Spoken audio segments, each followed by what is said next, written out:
শেখ হাসিনাকে দেশে ফেরত পাঠাতে ভারতের কাছে দাবি জানিয়েছেন বিএনপি। 13 ফেব্রুয়ারি ব্রিটিশ ভারপ্রাপ্ত হাই কমিশনার জেমস গোল্ডম্যানের সঙ্গে বৈঠক শেষে দলটির মহাসচিব মির্জা ফখরুল ইসলাম আলমগীর এই দাবি জানান।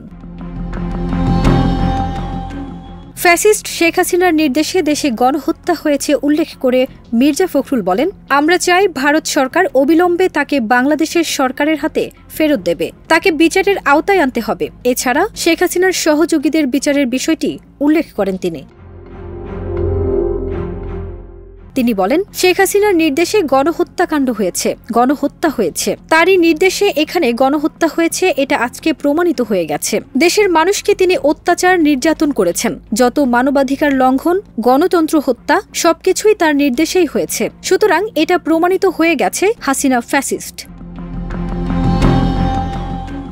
নির্বাচনের ডেডলাইন সম্পর্কে জানতে চাইলে মির্জা ফখরুল বলেন, এটা আমি বলতে পারবো না। ডিসেম্বরের মধ্যে তারা নির্বাচন করার চেষ্টা করছেন। এই সময় বিএনপির সাংগঠনিক সম্পাদক ও চেয়ারপারসনের পররাষ্ট্রনীতি বিষয়ক বিশেষ সহযোগী উপদেষ্টা কমিটির সদস্য শামা উবায়েদ উপস্থিত ছিলেন। ফারজানা নিকিতা, দেশ রূপান্তর।